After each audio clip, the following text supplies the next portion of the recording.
Hey everyone, in this video I'll be giving you an updated build for Vex that's overpowered in Borderlands 4. After the latest update did nerf her witchy trigger finger, she is still quite strong, and I'll show you all that in this video. And you can see here we still can take down Bloom Reaper the Invincible in Ultimate Vault Hunter 6 and get that platinum time easily. Now for a brief overview of what's changed and for the build here. And the green skill tree, Witchy Trigger Finger, one of Vex's best abilities. Whenever you use your Eldritch Blast, you get ammo back. It used to stack up to 4 or 6 times, giving you increased gun damage by 15%. It would stack up to 6 times because for some reason it was counting as a kill skill. So if you use Grave Power here, it gave it 3 max stacks. So this is a 45% gun damage decrease that Vex has. I haven't even used a min-max build here, and she's still very strong. There was also a buff yesterday or 2 days ago randomly to the Watch for Dinner. They reduced the amount of overshield that you could potentially get, which is fine because you're never going to run out of it, but they increased the maximum amount of shield that this gives you for more survivability, which is great with the Teen Witch class mod, so Vex is still in a great spot.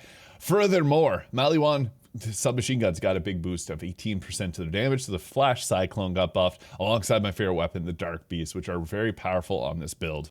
So to take you guys through it from levels 1 through 60 here, Grave Sight just ends up being the best. Kill skills are the bread and butter for Vex. She really does benefit from it. I've been begging Gearbox for a red skill tree buff, and it desperately needs it. But for now, we're going to go Grave Sights, taking this then to Grave Implements, giving us 20% gun damage per kill, which we can later get upon critically hitting enemies. So we're not going to have to worry about upkeep. This will stay up. And then once we take Grave Power for a +3 to the stacks, this can be 120% extra gun damage once you get those 6 stacks, which is great. Now after this, I like to take some points into Bloodletter. You could go with 1 point of Guns and Needles because this will give you your Repkit cooldown restored on kills, and again, we can get that easily, but we'll take 2 points of Bloodletter for now. This is still one of the best damage additions that we can put onto this build.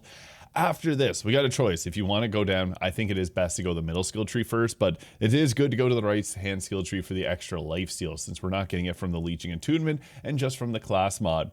But we're going to go with Keen, either Keen Mind if you want to increase your critical hit chance. This is good against Bloom Reaper the Invincible, especially if you use Vibe Check, which has the, it can ricochet around multiple targets and blow them up. I personally prefer Drink Full, giving you an increased fire rate. This just increases our damage per second, especially when we use the Augment Witchy Trigger Finger, giving us our ammunition back upon hitting an enemy with our Eldritch Blast or the initial burst that we do when we activate our action skill.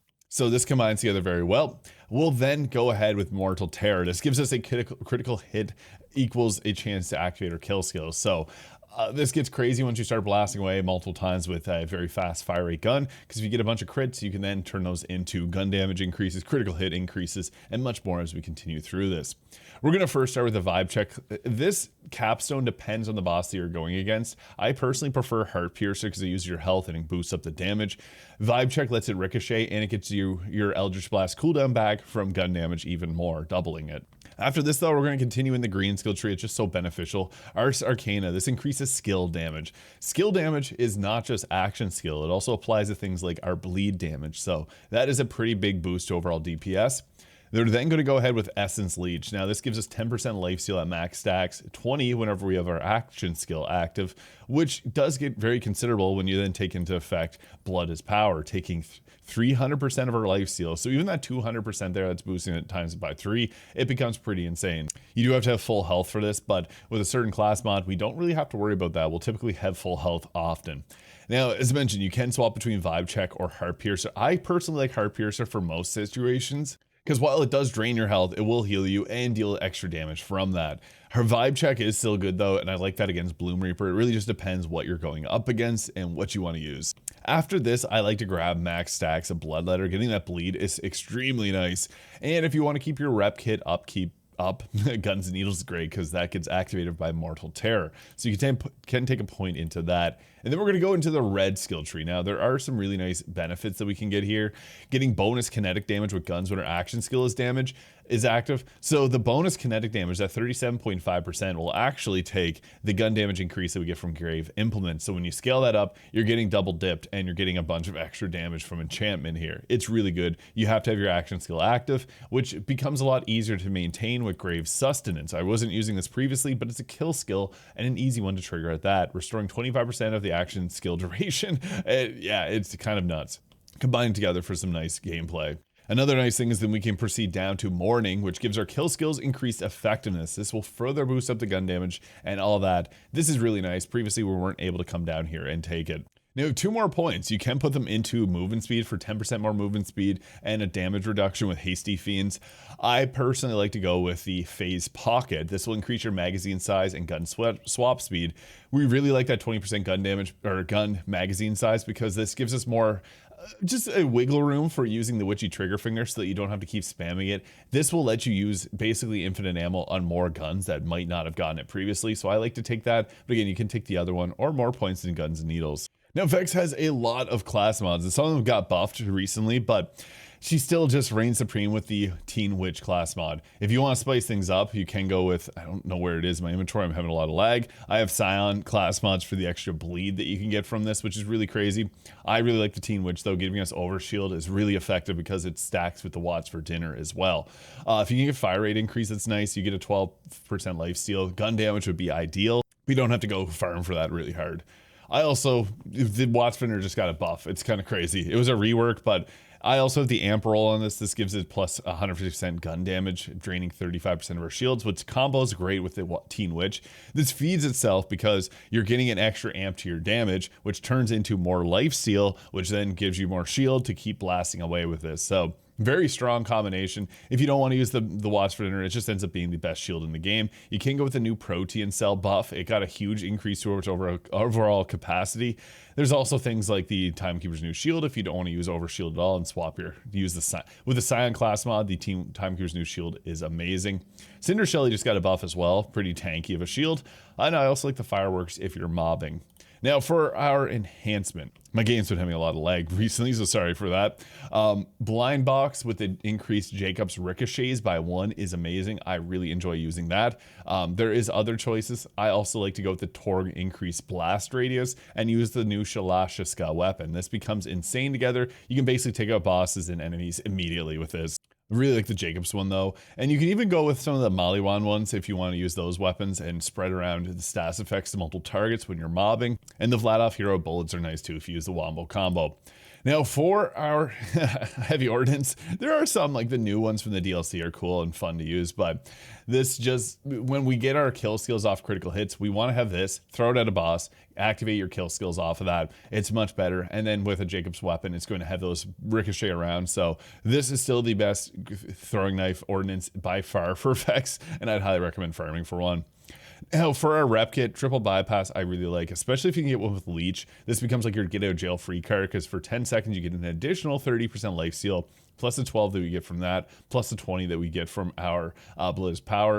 Essence Leech, I meant to say. And if you want to, you could take Leeching Attunement for a further 10% lifesteal. You're unhittable, unkillable at that point. I like the triple bypass, but you can even go with the Kill Spring here. I got a Leech Kill Spring, it's pretty nice too, but we're using this for a certain specialization.